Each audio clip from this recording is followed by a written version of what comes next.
इस वीडियो में एक इम्पॉर्टेंट टॉपिक पे हम लोग डिस्कस करने वाले हैं, वो है स्टॉक मार्केट में ब्रेकआउट। क्योंकि 90% लोग ब्रेकआउट में फंस जाते हैं और 10% लोग ब्रेकआउट से पैसे बना पाते हैं। डिफरेंस क्या है? आज की इस वीडियो में हम बताएंगे आपको कि ब्रेकआउट क्या होती है, फॉल्स ब्रेकआउट कैसे पहचानें और एक सिंपल स्ट्रेटजी जिसे आप हाई प्रोबेबिलिटी ट्रेड सिलेक्ट कर पाएंगे, आइडेंटिफाई कर पाएंगे। हाई प्रोबेबिलिटी ट्रेड कैसे हम अपने लिए सिलेक्ट करते हैं, सिंपल तरीका आपको हम बताएंगे। तो चैनल पे पहली बार आए तो चैनल को सब्सक्राइब करिए, वीडियो को लाइक करिए। और यदि आप बिगिनर है स्टॉक मार्केट में तो आपको यह वीडियो बिल्कुल अंत तक देखना चाहिए। यदि आप स्विंग ट्रेडर है तो यह वीडियो आप बिल्कुल आपको अंत तक देखना चाहिए, क्योंकि हम भी आज वीकेंड है और हम अपने लिए कैसे स्टॉक और सेक्टर आइडेंटिफाई करते हैं, तो आज के इस वीडियो में आपको बिल्कुल पता चलेगा। सबसे पहले समझते हैं कि ब्रेकआउट क्या होती है और ब्रेकआउट कैसे काम करती है। तो ट्रेडर्स, जब कोई स्टॉक या फिर कोई सेक्टर किसी इंपॉर्टेंट रेजिस्टेंस या फिर सपोर्ट लेवल को स्ट्रॉन्ग वॉल्यूम के साथ तोड़ देता है, जैसे किसी स्ट्रॉन्ग वॉल्यूम के साथ तोड़ देता है। एक चार्ट पैटर्न आपके साथ हम शेयर करते हैं। ट्रेडर्स, कोई भी chart pattern buying selling recommendation नहीं है, बस यहाँ पे हम लोग लर्निंग पर्पज से ये चीज़ देख रहे हैं। तो जब कोई स्टॉक किसी इंपॉर्टेंट रेजिस्टेंस या फिर सपोर्ट लेवल को स्ट्रांगली वॉल्यूम के साथ तोड़ देता है तो उसे ब्रेकआउट कहते हैं। सिंपल यहाँ पे आप देखेंगे स्ट्रॉन्ग वॉल्यूम आया और यहाँ पे एक डिस्कस सिंपल एक ट्रेंड लाइन है, यह देखेंगे ये एक हॉरिजॉन्टल लाइन है जिसमें कि प्राइस बार बार अपने रेजिस्टेंस के पास गया और यहाँ पे फॉल देखने को मिला। वापस एक बार ट्राई किया हम लोग, फॉल देखने को मिला, लेकिन अब इस बार देखेंगे तो एक स्ट्रॉन्ग कैंडल के साथ यहाँ पे ब्रेकआउट क्लियर कट आ रही है और वॉल्यूम भी काफ़ी स्ट्रॉन्ग है, तो इसे हम लोग ब्रेकआउट कहते हैं। सरल भाषा में अगर हम यहाँ पे डिस्कस करें तो स्टॉक काफ़ी दिनों से एक रेंज में घूम रहा है, जैसे ही उस रेंज से बाहर निकलता है वही ब्रेकआउट हो जाती है। यह एक रेंज के अंदर में घूम रहा था और यहाँ पे जैसे ही निकला ये क्लियर कट ब्रेकआउट दिखा दिया। देन इसके अलावा कई प्रकार का ब्रेकआउट होता है। वीसीपी पैटर्न भी होता है जिसमें वोलाटिलिटी कॉन्ट्रैक्शन पैटर्न बोलते हैं। फ्लैग पैटर्न होता है, फ्लैग पैटर्न का भी ब्रेकआउट होता है, जैसे नीचे से लोअर लेवल से प्राइस अपसाइड को आया, वापस एक रेंज के अंदर में कंसोलिडेट किया, देन इसका ब्रेकआउट आ जाता है, तो ये फ्लैग पैटर्न हो गया। देन इसके अलावा डब्लू पैटर्न का ब्रेकआउट आता है, बार बार एक लेवल के पास जाकर के फॉल आ रही थी, जैसे यहाँ पे ये डब्लू पैटर्न का ब्रेकआउट हो गया। तो इस प्रकार का कुछ ब्रेकआउट स्टॉक होती है जिसपे कि लोग ट्रेड करते हैं और जिन्हें पता नहीं होता कि कौन सा ब्रेकआउट सस्टेन करने वाली है या फिर कौन सा ब्रेकआउट फॉल कर जाएगी, उन्हें पता नहीं होता, वो ट्रैप हो जाते हैं। तो आप वीडियो को बिल्कुल अंत तक देखिए ताकि आपको क्लियर हो जाएगा कि कैसे एक स्ट्रॉन्ग ब्रेकआउट को हम आइडेंटिफाई करते हैं। तो सिंपल भाषा में समझिए कि कोई स्टॉक या फिर कोई सेक्टर, कोई चार्ट पैटर्न एक लेवल को कई दिनों तक क्रॉस नहीं कर पाता है और अचानक से उसे ब्रेक करके अपसाइड की ओर निकलता है, तो ये सिंपल प्राइस के अंदर में और सिंपल वॉल्यूम भी एक पॉपअप होती है। ये इस प्रकार से वॉल्यूम काफ़ी अच्छा आपको दिखेगा। देन एवरेज वॉल्यूम से अगर ऊपर लगभग एवरेज वॉल्यूम से 1.5 गुना या फिर 2 गुना आ रही है तो समझिए कि वो एक स्ट्रॉन्ग ब्रेकआउट है, एक स्ट्रॉन्ग हाई प्रोबेबिलिटी ब्रेकआउट है, तो जिसे कि आप ट्रेड में अपने लिए प्लान कर सकते हैं। ब्रेकआउट क्यों काम करता है, सबसे पहले इसको क्लीन करते हैं चार्ट पैटर्न को और समझते हैं कि ब्रेकआउट क्यों काम करता है। ब्रेकआउट इसलिए काम करता है क्योंकि रेजिस्टेंस पर सेलर बैठे होते हैं, जैसे यहाँ पे रेजिस्टेंस है, यहाँ पे सेलर बैठे होते हैं। एक चार्ट पैटर्न और आपके साथ हम डिस्कस करते हैं, एक सेकेंड।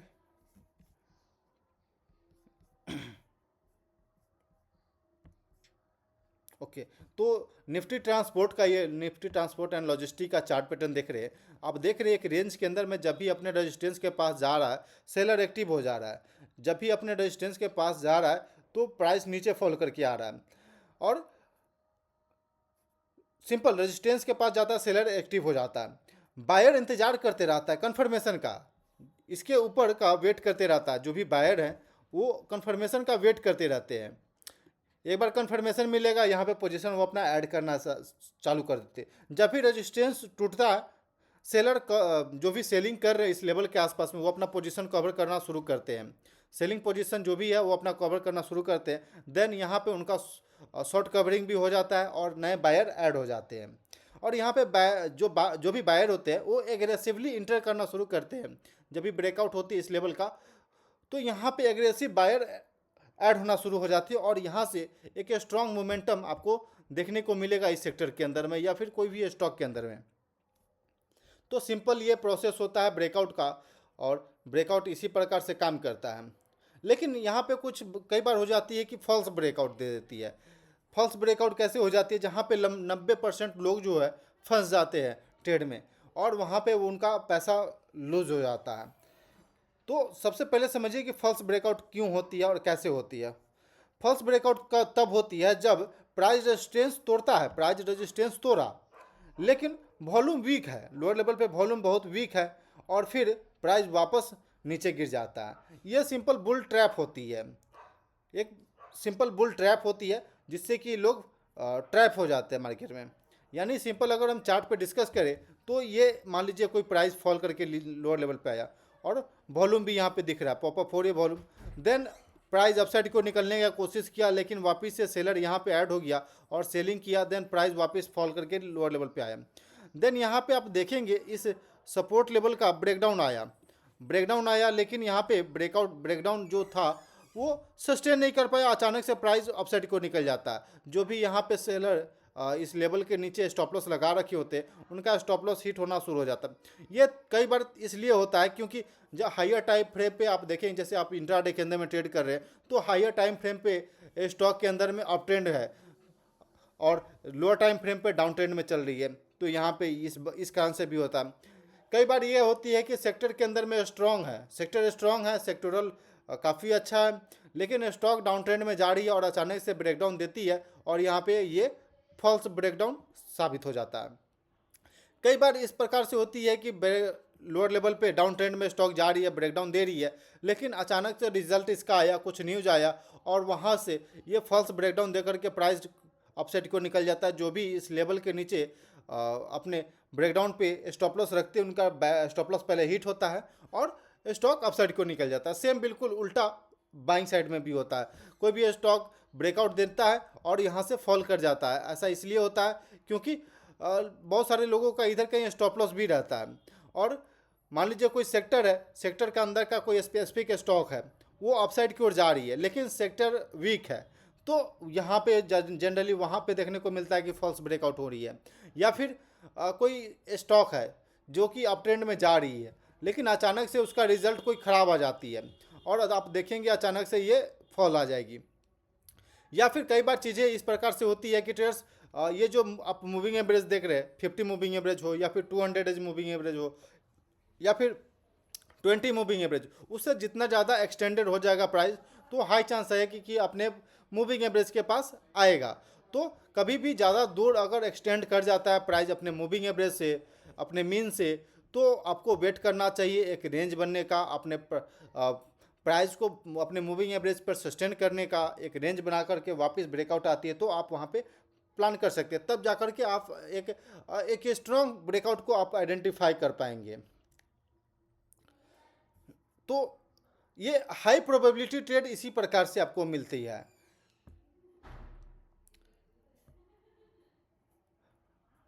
अगर एक हाई प्रोबेबिलिटी ट्रेड जैसे कि अभी हमने थर्मेक्स में देखा ट्रेड्स, यहाँ पे एक स्ट्रॉन्ग वॉल्यूम के साथ ब्रेकआउट आ रही है तो ये कह सकते हैं यहाँ पे एक स्ट्रॉन्ग ये अपसाइड को मोमेंटम दे सकता है।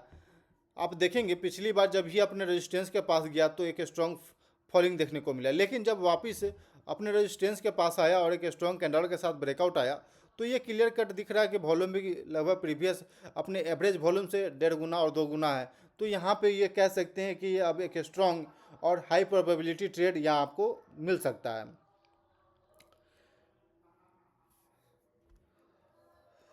लेकिन एक चीज़ यहाँ पे कंफर्मेशन का बिल्कुल वेट करना चाहिए। हर एक ट्रेडर एक गलती करते हैं, कोई भी ट्रेडर होता है जो गलती करता है कि ब्रेकआउट पे अचानक से कूद जाते हैं, ब्रेकआउट देखें, ब्रेकआउट कैंडल दिखा, अचानक से कूद के ट्रेड में इंटर कर जाते हैं। लेकिन यहाँ पे एक ट्रेडर को वेट करना चाहिए, कंफर्मेशन के लिए वेट करना चाहिए। 2-3 कैंडल का यहाँ पे कंसोलिडेशन देता है, फॉलो थ्रू आती है प्राइस के अंदर में, तो आपको यहाँ पे ट्रेड में इंटर करना चाहिए। जब तक प्राइस के अंदर में फॉलो थ्रू ना आए तब तक आप अपना पोजीशन यहाँ पे हैवी पोजीशन बनाने से या फिर एग्रेसिव जाने से आपको वेट करना चाहिए, तब जाकर के आप मार्केट में लॉन्ग टर्म तक टिक पाएंगे।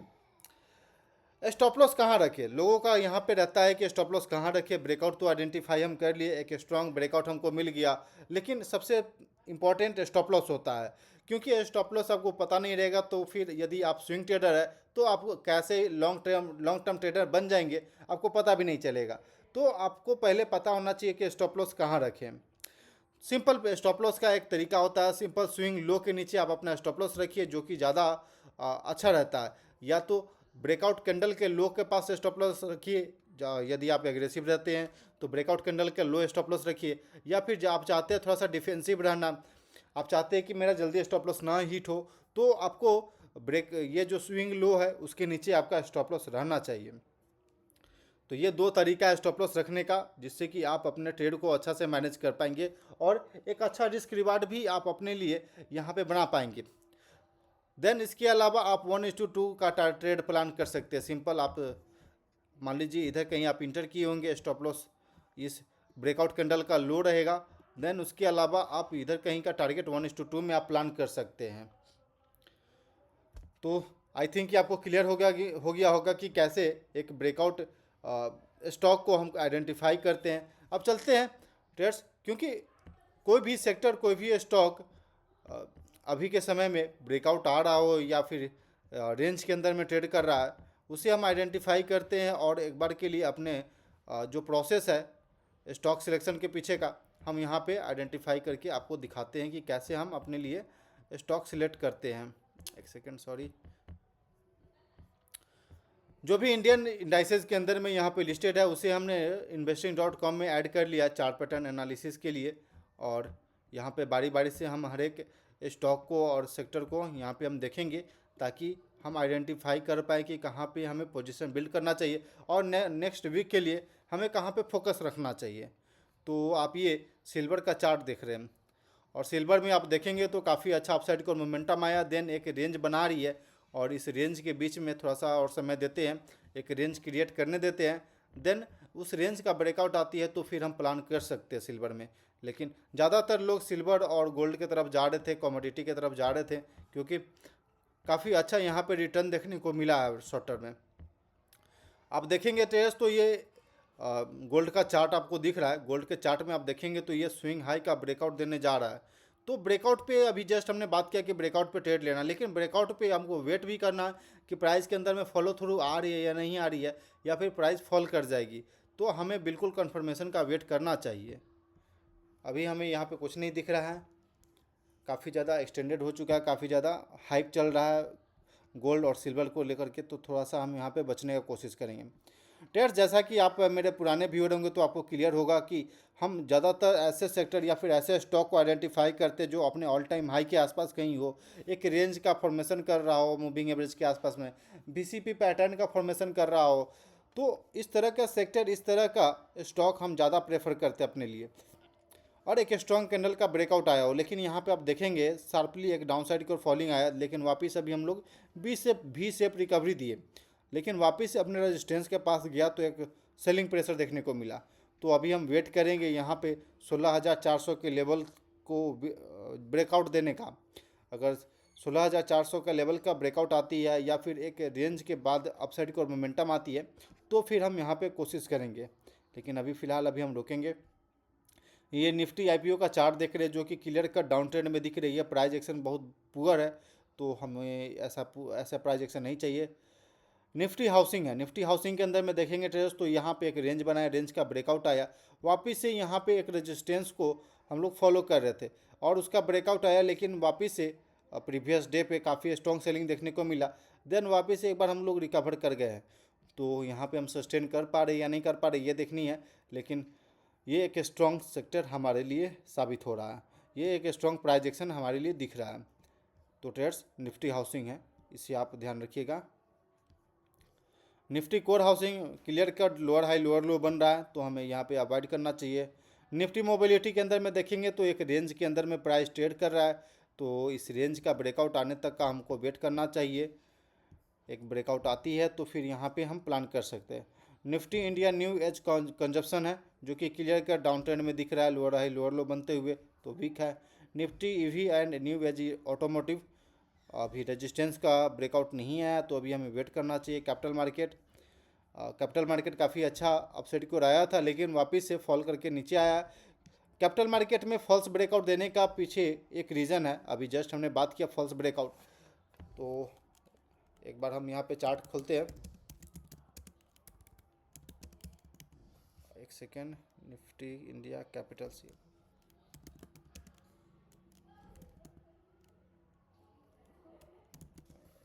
ओके ट्रेस, तो निफ्टी इंडिया कैपिटल मार्केट का ये चार्ट आ चुका, ठीक है। तो अभी हम जस्ट बात कर रहे थे कि फॉल्स ब्रेकआउट क्या होती है, फॉल्स ब्रेकडाउन क्या होती है। तो आप क्लियर कट देखेंगे ट्रेडर्स, तो यहाँ पे एक लॉन्ग वीक के साथ रिजेक्शन देखने को मिला है। तो ये भी एक फॉल्स ब्रेकआउट होती है। लोग ब्रेकआउट देखते हैं और कंफर्मेशन का वेट नहीं करते और इंटर कर जाते हैं। फोमो में आकर हम इंटर कर जाते हैं कि कहीं ये रैली मिस ना हो जाए, और उस चक्कर में यहाँ पे एक हेवी स्टॉप लॉस हिट हो जाता है, या फिर हम यहाँ पे ट्रेड में फंस जाते हैं। इस सेक्टर के अंदर में यहाँ पे देखेंगे ट्रेडर्स, तो फाइनली यहाँ पे ब्रेकआउट दिखा आपको, लेकिन आप देखेंगे वापस फॉल कर चुका है। इसके पीछे का एक रीज़न है। इसके पीछे का मेन रीज़न पता है कि इसके जो अंदर का कंपोनेंट है, एक इंडेक्स है, इसके अंदर कुछ ना कुछ स्टॉक मिलकर के ये इंडेक्स बना है। तो उसके अंदर का स्ट्रेंथ लो था, यानी कि मान लीजिए इसके अंदर के 10 स्टॉक है, 10 स्टॉक के से मिलकर के निफ्टी कैपिटल मार्केट बना है। लेकिन इसमें से मात्र सात जो 3 स्टॉक है वो स्ट्रॉन्ग अप ट्रेंड में जा रहा था, हायर हाई बनाते हुए एक स्ट्रॉन्ग अप ट्रेंड में था। तो ये सेक्टर अपसाइड को निकलना शुरू किया। इसका वेटेज भी काफ़ी लगभग 60-70% वेटेज था। लेकिन जो अनदर 7 स्टॉक जो बच गया वो वीक है और एक रेंज के अंदर में फंसा हुआ है। अचानक से अपने रिजल्ट आया और रिजल्ट के अंदर में थोड़ा सा वीकनेस देखने को मिला, ग्रोथ जो था स्लो देखने को मिला, और अचानक से उस स्टॉक के अंदर में 10-10% तक का, 4-5% तक का डाउन साइड की ओर मोमेंटम मिला। तो अचानक से ये सेक्टर भी फॉल कर गया। तो यही मेन रीज़न होता है कि जब मान लीजिए कोई सेक्टर में आप निफ्टी कैपिटल मार्केट का ETFs आप बाई कर रहे हैं, तो उसके अंदर का स्टॉक क्या कर रहा है ये आपको देखना बहुत इंपॉर्टेंट है, उस पर ट्रैक करना बहुत इंपॉर्टेंट है। नहीं तो आप इस तरह से फॉल्स ब्रेकआउट में आप फंस जाएंगे और ट्रैप हो जाएंगे। तो इसके अंदर का कंपोनेंट पे भी आपको फोकस करना चाहिए। उसके अंदर का जो भी स्टॉक है, क्या वो एक बेस का फॉर्मेशन करके ब्रेकआउट आ रही है, या फिर VCP पैटर्न का फॉर्मेशन करके ब्रेकआउट आ रही है, या फिर वापस नया हाई लगा रही है नहीं लगा रही है, तब जा कर के कोई सेक्टर ब्रेकआउट देता है। या फिर मान लीजिए 10 स्टॉक है इसके अंदर में, तो कम से कम 6 से 7 लीडर होना चाहिए। 6 से 7 लीडर रहेगा तो ये एक स्ट्रॉन्ग ब्रेकआउट माना जाएगा। तो ये रीज़न था यहाँ पे फॉल्स ब्रेकआउट देने का। देन आगे चलते हैं हम आइडेंटिफाई करने के लिए। आई थिंक ये आपको क्लियर हो गया होगा कि फॉल्स ब्रेकआउट भी क्यों होती है। निफ्टी इंडिया टूरिज्म यहाँ पे भी clear cut lower high lower लो बन रहा है, तो हमें वेट करना चाहिए। निफ्टी इंडिया डिफेंस के अंदर में देखेंगे एक रेंज के अंदर में ये प्राइस ट्रेड कर रहा है, तो एक स्ट्रॉन्ग वॉल्यूम के साथ, एक स्ट्रॉन्ग कैंडल के साथ ब्रेकआउट आने तक आपको वेट करना चाहिए। अपने रेजिस्टेंस को ब्रेकआउट देने तक का वेट करना चाहिए हमें। तब तक यहाँ पे अभी हम कुछ नहीं कर सकते। निफ्टी इंडिया मैन्युफैक्चरिंग के अंदर में अपसाइड की ओर मोमेंटम आया था और अपने रेजिस्टेंस के पास में ये आप पहुँच चुका है। अब हमें यहाँ पे देखना अपने रेजिस्टेंस के ऊपर में सस्टेन कर पा रहा है या नहीं कर पा रहा है। देन अगर सस्टेन कर जाती है तो एक स्ट्रॉन्ग कैंडल के साथ अगर यहाँ पे हम लोग सस्टेन कर जाते हैं, ओके, ये एक सेकेंड सॉरी, एक स्ट्रॉन्ग कैंडल के साथ यहाँ पे आपको अपसाइड की ओर मोमेंटम देखने को मिलता है। देन उसके बाद हम इसके कंपोनेंट यानी इसके अंदर का जो भी स्टॉक है वो क्या कर रहा है, उसका फॉर्मेशन क्या हो रही है, उस पर हम फोकस करेंगे। देन उसके बाद ये कंफर्म हो जाएगा यदि 60% स्टॉक 70% स्टॉक जो है अपसाइड की ओर एक हायर हाई बना रहा है, एक स्ट्रॉन्ग प्राइस एक्शन के साथ अपसाइड की ओर आ रही है, तो ये क्लियर रहेगा कि वापस ये सेक्टर काफ़ी अच्छा आउट परफॉर्म करेगा मार्केट को। लेकिन फ़िलहाल अभी हमें वेट करना चाहिए इस तरह का प्राइस एक्शन बनने तक का। आगे चलते हैं। निफ्टी इंडिया डिजिटल वीक है।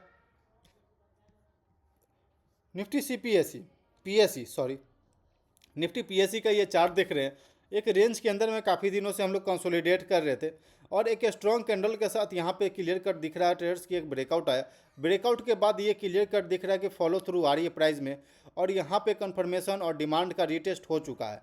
इस ब्रेकआउट का रीटेस्ट भी क्लियर कट यहाँ पे हो चुका है। और एक सेकेंड यहाँ पे मार्किंग करते हैं, ये क्लियर कट ब्रेकआउट का रीटेस्ट हो चुका है। देन यहाँ पे 10,424 का लेवल जहाँ पे एक लेवल रेजिस्टेंस है। अब हमें यहाँ पे वेट करना है कि इसके अंदर ब्रेकआउट आ रही है। देन अब इसके अंदर का कंपोनेंट, ये हमारे लिए सेक्टर काफ़ी अच्छा दिख रहा है, जो अपने 50 मूविंग एवरेज से अभी निकलना शुरू किया है। और हाई चांस है कि यहाँ पे एक स्ट्रॉन्ग मोमेंटम अपसाइड को देखने को मिलेगा। क्लियर कट VCP पैटर्न का ब्रेकआउट भी यहाँ पे क्लियर कट दिख रहा है। तो अब हमारे लिए अगली रहेगी कि इसके अंदर का जो भी स्टॉक है उसे हम कैसे आइडेंटिफाई करते हैं, उसके अंदर का स्टॉक जो है क्या चार्ट पैटर्न बना रही है उसे हम जानते हैं। तो उसके लिए अभी हम यहाँ पे ऐड करेंगे। तो सबसे पहले हम चलेंगे NSE के साइट पे और वहाँ से PSE के अंदर में जो भी स्टॉक है उसे हम बाहर निकालेंगे। तो इंडाइसेज पब्लिक सेक्टर इंटरप्राइजेज हमको चाहिए PSE।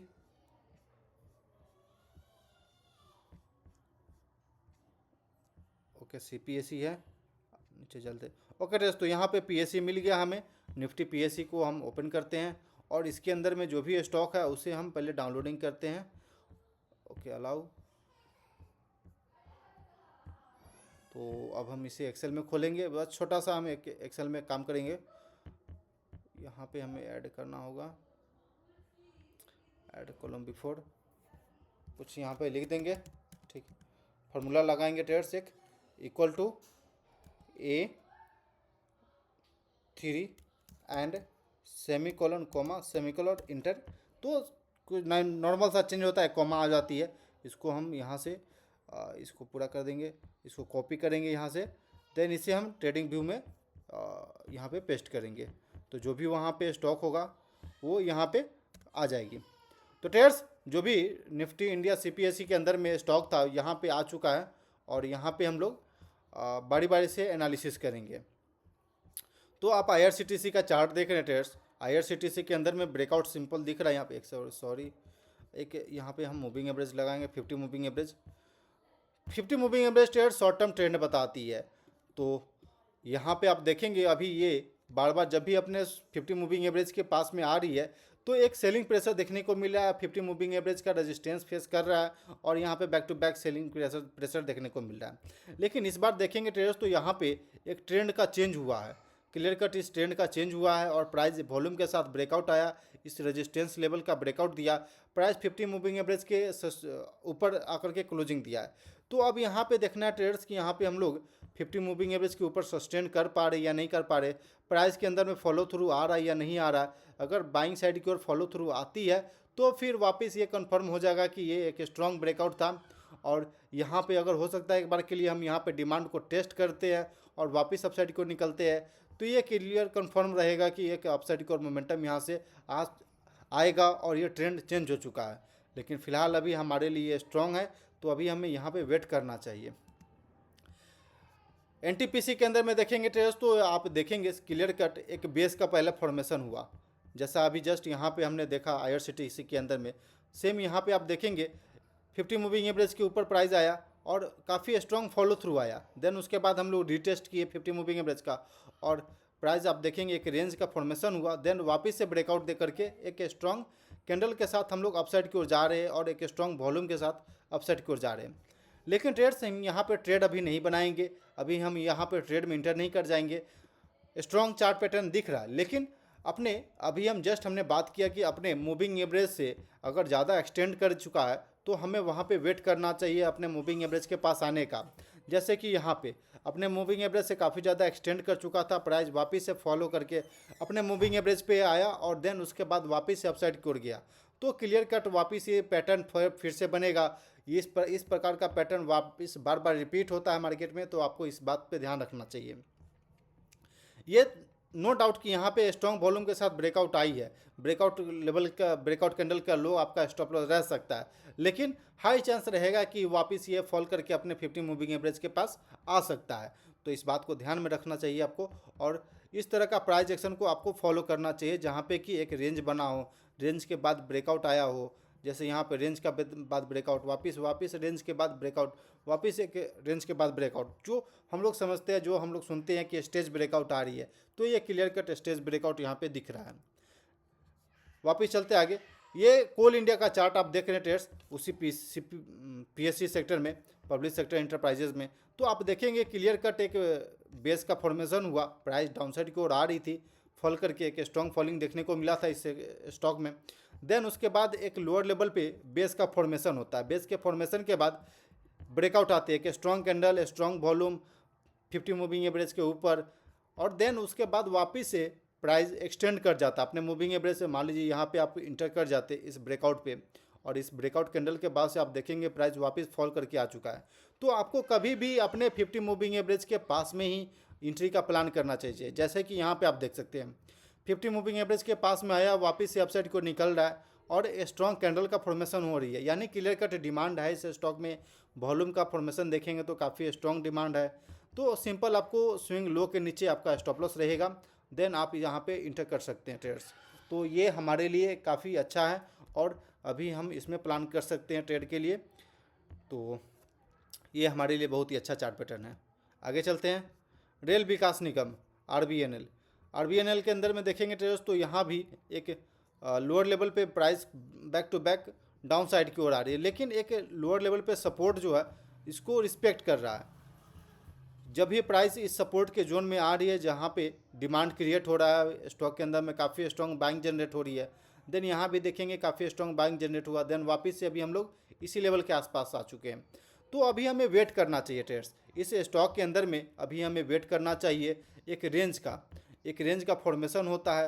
रेंज के फॉर्मेशन के बीच में ये बोल सकते हैं ट्रेडर्स कि जो बड़े लोग हैं, जो इंस्टीट्यूशन है, वो अपना पोजीशन बिल्ड करते हैं और नए बायर इसमें ऐड होते हैं, यानी कि एक्यूमुलेशन और डिस्ट्रीब्यूशन का यहाँ पे चलता है प्रोसेस। देन उस एक्यूमुलेशन और प्रोसेस डिस्ट्रीब्यूशन के बीच में जो भी विनर होता है वो अपसाइड की ओर, अगर बायर स्ट्रांग हो तो प्राइस अपसाइड की ओर निकल जाएगा, अगर सेलर स्ट्रांग हो, सप्लाई ज़्यादा हो इस स्टॉक में, तो वो डाउन साइड की ओर निकल जाएगा और यहाँ पे नया लो बनाते हुए दिखेगा। लेकिन अभी हमें यहाँ पे वेट करना चाहिए, अभी हमारे लिए यहाँ पे कोई सेटअप नहीं है, तो अभी हम इसे डिलीट कर देंगे। आगे चलते हैं BHEL में। BHEL के अंदर में ये चार्ट पैटर्न देखेंगे ट्रेडर्स, तो एक यहाँ पे क्लियर कट दिखेगा ट्रेडर्स, डाउन साइड की ओर आए, यहाँ पे एक बेस का फॉर्मेशन हुआ, बेस के फॉर्मेशन के बाद हम लोग ब्रेकआउट दिए, 50 मूविंग एवरेज का ब्रेकआउट दे करके हम लोग अपसाइड की ओर आए, वापस अपसाइड से रीटेस्ट हुआ, देन वापस अपसाइड की ओर मोमेंटम आया। तो इस प्रकार का प्राइस एक्शन को आपको फॉलो करना चाहिए और इस तरह का प्राइस एक्शन पे आपको फोकस रखना चाहिए मार्केट में। देन वापस अभी जस्ट देखेंगे ट्रेड तो 50 मूविंग एवरेज के नीचे ट्रेड कर रहा है, लेकिन एक स्ट्रॉन्ग कैंडल के साथ इस रेजिस्टेंस जोन का ब्रेकआउट आने तक का हमको वेट करना चाहिए। एक टाइट रेंज का हमको वेट करना चाहिए, एक टाइट रेंज के अंदर में जब प्राइस ट्रेड करता है, देन काफ़ी स्ट्रॉन्ग बायर भी इसमें रहता है, काफ़ी स्ट्रॉन्ग सेलर भी रहता है। लेकिन अगर आइदर साइड ब्रेकआउट या फिर ब्रेकडाउन देता है तो काफ़ी अच्छा मोमेंटम देखने को मिलता है। लेकिन यहाँ पे देखेंगे तो अभी कोई सेटअप नहीं है, तो हमें यहाँ पे वेट करना चाहिए, हम इसे एग्जिट कर देंगे। पावर ग्रिड के अंदर में देखेंगे ट्रेडर्स, तो जस्ट अभी आपने NTPC में, हाँ NTPC के अंदर में आपने देखा बिल्कुल उसी प्रकार का पावर ग्रिड के अंदर में चार्ट पैटर्न बन रहा है। और यहाँ पे देखेंगे क्लियर कट अपने सपोर्ट लेवल के पास आया था, उसके बाद से स्ट्रॉन्ग में काफ़ी स्ट्रॉन्ग बाइंग जनरेट हुआ। ओके, स्ट्रॉन्ग बाइंग जनरेट हुआ, डबल बॉटम जैसा पैटर्न बनाया, लेकिन यहाँ पे कोई बाइंग अभी हम नहीं करेंगे, कोई बाइंग इनिशिएट नहीं करेंगे, क्योंकि ऑलरेडी ये अपने 50 मूविंग एवरेज से काफ़ी एक्सटेंड कर चुका है, लगभग 7 से 8% एक्सटेंड कर चुका है।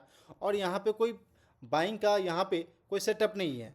सेटअप या तो VCP पैटर्न बनना चाहिए, या तो एक टाइट रेंज के अंदर में प्राइस को कंसोलिडेट करना होता है, या फिर एक VCP पैटर्न बने, फ्लैग पैटर्न बने, तो जाकर के वो ब्रेकआउट जब देता है वो हाई प्रोबेबिलिटी ट्रेड कहलाता है।